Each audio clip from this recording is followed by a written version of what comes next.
Hello, hope everyone had a great Easter. Today we're going to read chapter 7 titled Vermin Appetizer. I can't feel my fingers. My butt is dead asleep. I'm sure I've heard somewhere that these are the very first signs of a heart attack. Or maybe it was a stroke. I am white knuckling the handlebars of Tobin's fire red engine bike.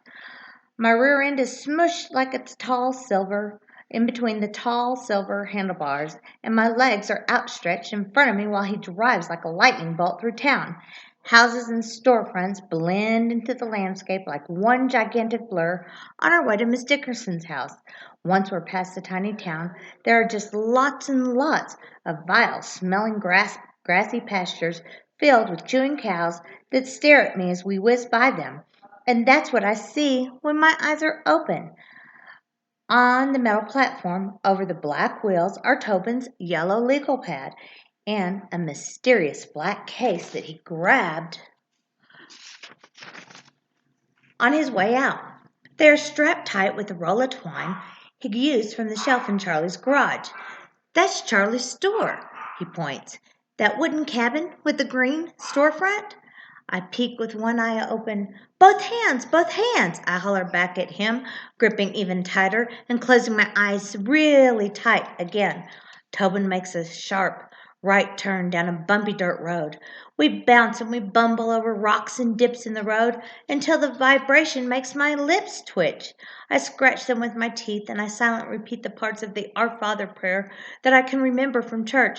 Mama and I only made it to church on Christmas and Easter, sometimes maybe even Good Friday. All I can remember is something about bread and trespassing, which really doesn't seem to fit in this situation.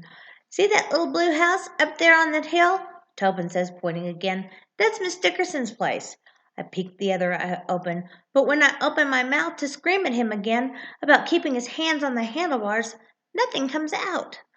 That's because something flies in instead. I cough and I choke, but whatever it is, it takes a sharp left turn at a tonsil and it dive bombs all the way down my throat, lodging in a kidney.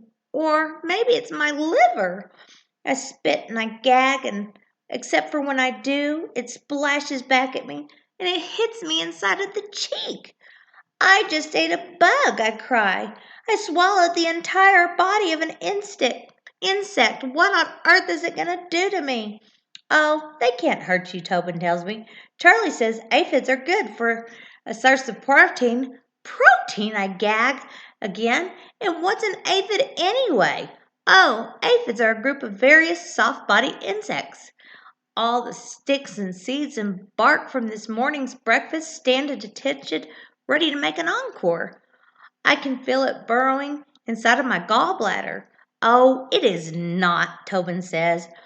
I think I hear him laughing, but my eyes are still closed, so I can't absolutely be sure. I open them again when Tobin turns another corner and he slows down. He pedals up a dirt drive of a small blue house with 6 windows on the front of it, 3 along the top and 3 along the bottom. There is a white flower box stuck to the bottom of every window, each one filled with bright red roses. And there is a round table on the front porch with a yellow tablecloth blowing in the breeze. The table is set with a vase with even more roses. China teacups and saucers are underneath, and a plate stacked high with fresh baked cookies. I know they're fresh baked because I can smell the smell of baking cookies seeping out from the screen door. Tobin stops the bike and he holds it steady while I de-wedge my butt out from the handlebars. My legs are noodles, and it feels like a little millions of pins are poking me in my lower regions. I stomp my feet to wake everything up, and I use the sleeve of my t-shirt to wipe a boomerang spit off my right cheek. I'm already full of dust and bug spit, and it's only 9 a.m. in the morning. The bath from this morning lasted me all of 5 minutes. Charlie didn't have any bubbles either. I had to use a big green bar of Irish Spring soap and a plain blue washcloth. I told him Mama gets me Mr. Bubble and a puffy pink sponge for my baths. but he didn't bother to say one word. Mrs. Dickerson, Tobin calls while he works to unknot the twine tied around his leather case and the legal pad.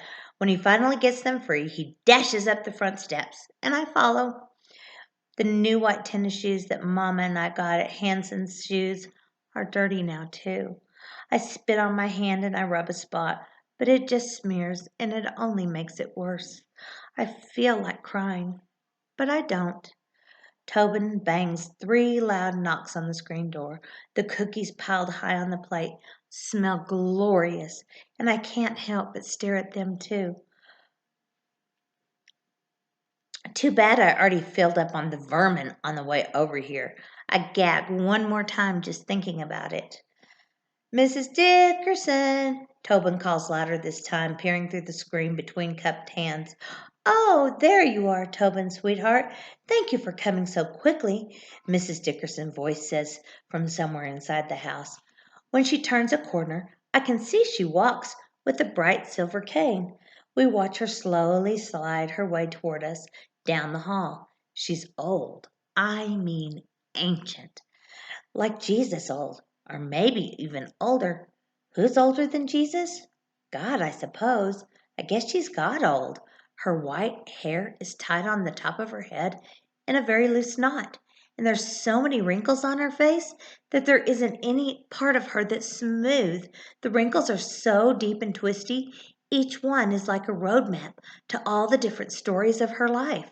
She has on a flowery dress and bright pink lipstick that looks like it's slipping off where it's supposed to be, and her eyes are the deepest blue that I have ever seen, like the sky on a really clear day when there's not one single cloud.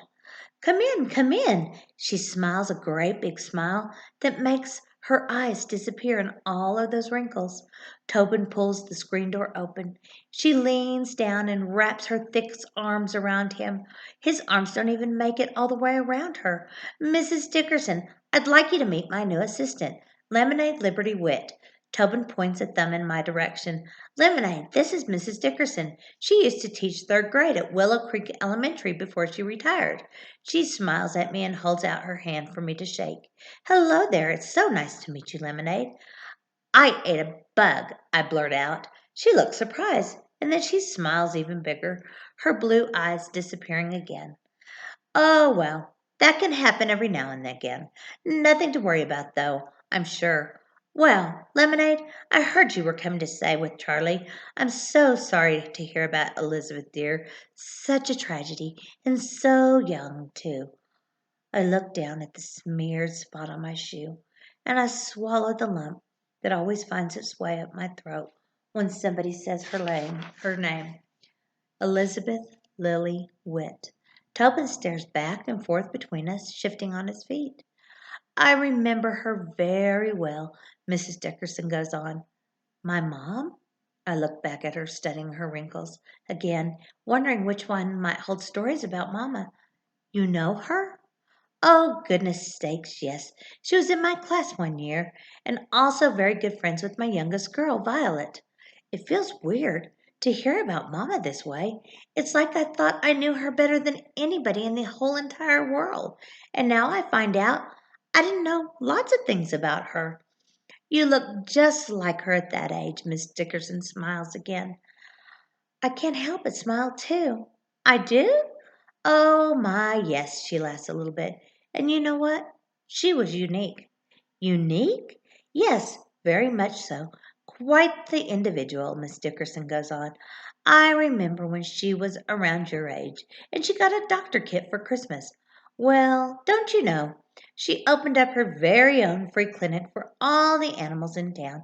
She made house calls, too, for horses and steers. Oh, what did she call it? She did that? I asked.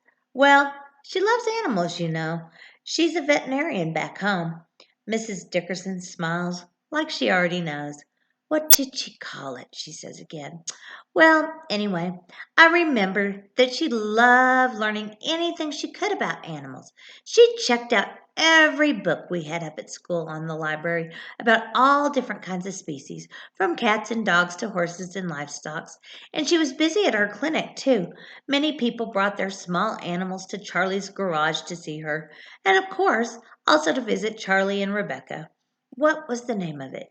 Oh, it was such a unique name. Tobin was bubbling a pot, ready to explode, shifting his feet faster now and looking back and forth between me and Mrs. Dickerson, Mrs. Dickerson and me. Mrs. Dickerson looks at me for a long time, like she's mulling me over. You're the spitting image of your mother, Lemonade Liberty Wit, she finally says. That's certainly one of a kind name, isn't it? Although I wouldn't expect anything less of different from Elizabeth. Everyone just calls me Lem, I say. Ah, well. She places a warm hand on my shoulder. Welcome to Willow Creek, Lem. I'm looking forward to getting to know you. Ah, the Rainbow Bunny Animal Hospital and more, Mrs. Dickerson blurts out. That was it. Thanks to the stars, I would have been up all night trying to remember. That's when Tobin lets out the biggest sigh you've ever heard. Ah, Miss Dickerson, he finally bubbles over. Can you show us where you saw the Bigfoot now?